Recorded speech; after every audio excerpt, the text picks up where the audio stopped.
batelani Kongo. Yahweh, Yahweh, bénissani Kongo. Yahweh, Yahweh, batelani Kongo.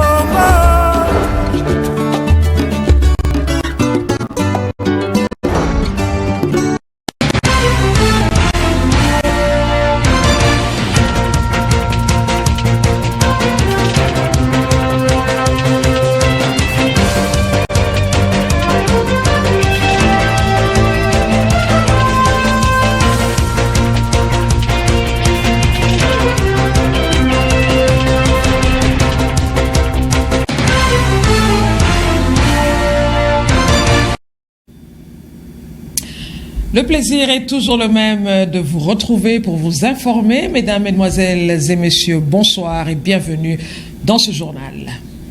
Le gouverneur intérimaire du Congo central, Justin Luemba Makosso, s'est entretenu ce mardi 26 octobre 2021, tour à tour avec le docteur Mbuzi Umba Ambroise, chargé de la question des lépreux et des tuberculeux sur la gestion de leur entérinement, et également avec le directeur provincial du Fonds de promotion industrielle Kande Lubungula sur la situation socio-économique de la province. C'est un reportage de la cellule de presse du gouvernement. Un agenda fort chargé pour le gouverneur de province ad intérim Justin Luemba Makosso ce mardi 26 octobre, où il a eu à déployer une intense activité à son cabinet de travail en ville basse. Parmi les autres du chef de l'exécutif provincial ad intérim figure le docteur Umba Mbuzi Ambroise, médecin coordonnateur du département lèpre et tuberculose de l'hôpital provincial des références de Kinkanda. Leur entretien a tourné autour de l'amélioration des conditions d'internement et ou de prise en charge de patients souffrant de la tuberculose multirésistante.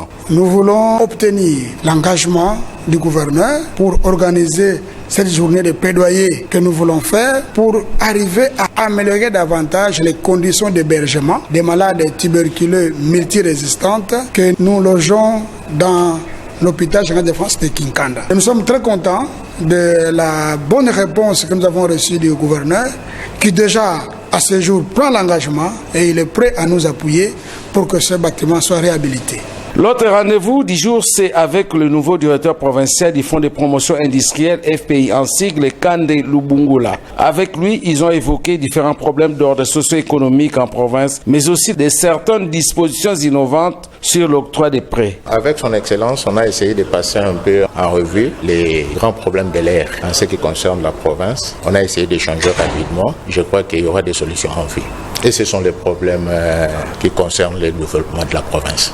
Nous avons pris des dispositions cette fois-ci. Je donne un exemple. Quand vous demandez un prêt, on ne va pas vous donner la totalité. On va vous donner par tranche et voir comment vous réalisez le projet à chaque étape. La délégation de la coordination provinciale du programme de l'hygiène aux frontières a débuté la supervision des activités au poste frontalier de Loufou ce mardi 26 octobre 2021 pour répondre aux recommandations des assises de la revue annuelle du PNHF organisée en avril 2021. C'est un reportage de Roger Missamou et Hervé Mena.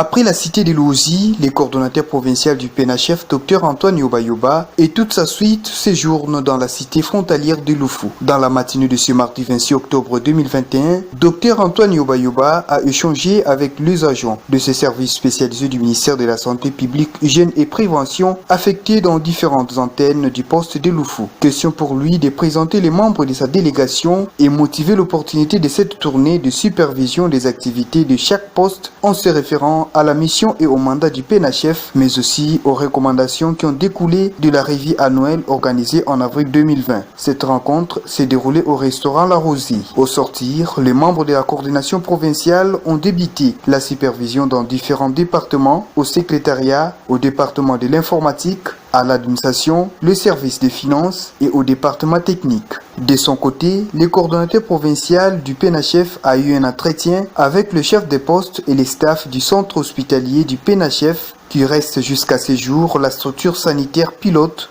de Loufou, mais avec une autre spécificité de la surveillance épidémiologique. Après avoir contrôlé certains documents de services liés au circuit de la collecte et transmission des données en rapport avec le flux migratoire, l'inspectrice technique Dr Julie Malonda est descendue au point d'entrée où se trouvent les checkpoints pour évaluer et comparer les rapports journaliers, hebdomadaires et mensuels, y compris certaines notes techniques. Au niveau de cette frontière, les agents du PNHF sont en première ligne. À chaque passage, ils procèdent à la désinfection des véhicules routiers transfrontaliers pour protéger le pays contre la propagation internationale des maladies. La dite supervision se poursuit ce mercredi 27 octobre 2021 avant d'entamer le bas-fleuve pour les comptes de la deuxième phase. Parlons encore de l'état de la route Kassou dans la commune de Mvouzi. Les habitants de cette partie de la ville portuaire de Matadi lancent un SOS au maire de la ville pour qu'une solution leur soit trouvée. Suivez ce reportage. Le lancement des travaux de rénovation du tronçon routier qui va du rond-point Stade jusqu'au sommet du Mont Kassou dans la commune de Mvouzi a réjoui la population de cette partie de la ville qui décriait l'état de délabrement très avancé de ces tronçons routiers.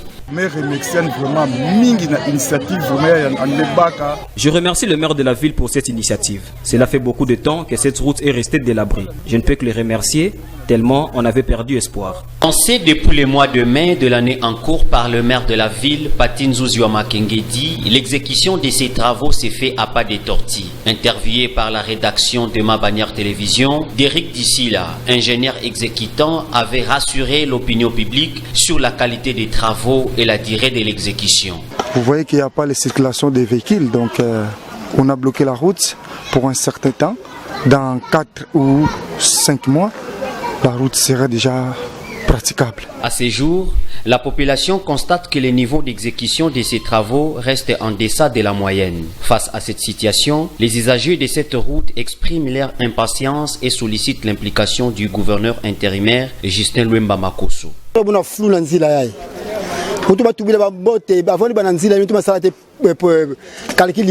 C'est vraiment une erreur pour l'ingénieur. Il aurait fallu commencer à réhabiliter une seule bande pour permettre la circulation des engins roulants. Je ne crois pas que ces travaux peuvent s'achever avant le mois de décembre.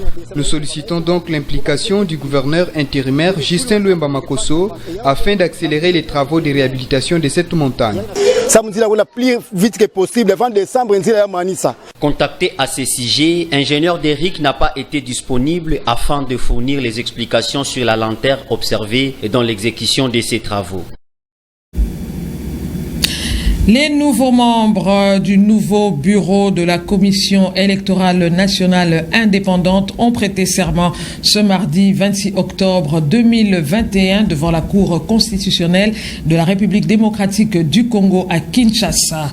Cette prestation de serment intervient 4 mois après la signature de l'ordonnance portant leur investiture par le président de la République, Félix-Antoine Tshisekedi Tshilombo. Suivez.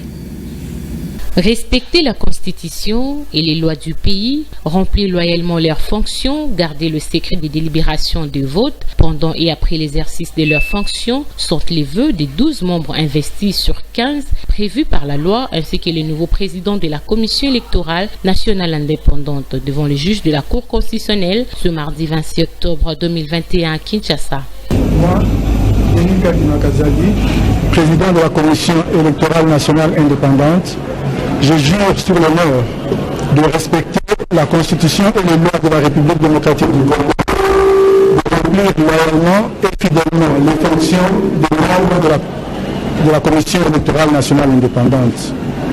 Je prends l'engagement solennel de m'exercer susceptible de nuire à l'indépendance, à la neutralité, à la transparence et à l'impartialité de la Commission électorale nationale indépendante, de garder le secret de délibération et du vote, même après la cessation de fonction, de ne briguer aucun mandat électif aux échéances en cours, même si je ne fais plus partie de la Commission électorale nationale indépendante.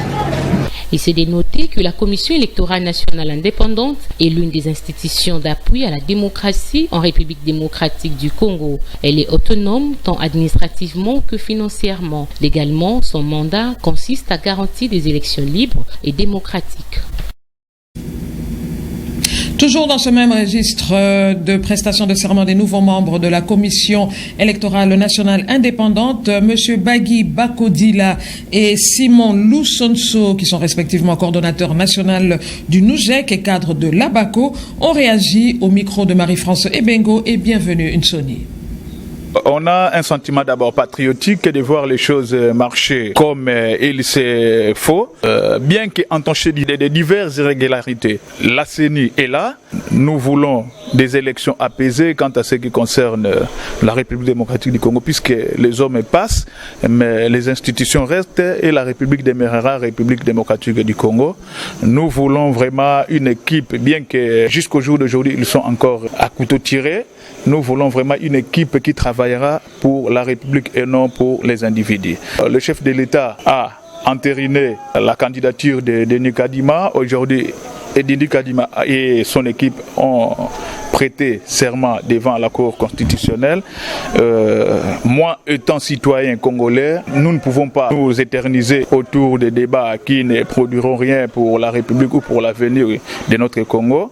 Nous leur souhaitons bonne chance et qu'ils soient vraiment assidus dans la tâche.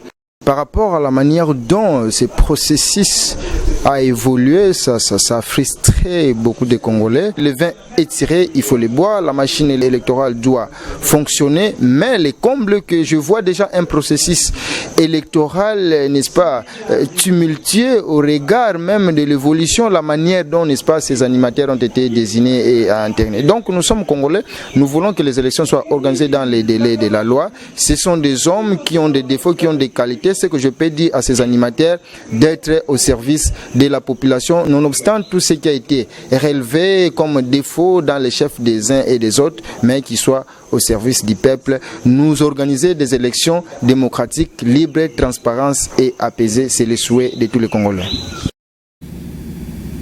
Et avant de clore ce journal, le Premier ministre Jean-Michel Sama Lukonde a présidé ce mardi 26 octobre 2021 au Fleuve Congo Hôtel de Kinshasa la cérémonie d'ouverture de l'atelier de formation sur la mission du Fonds monétaire international sur la première revue du programme économique soutenu par la facilité élargie du crédit. Images et commentaires.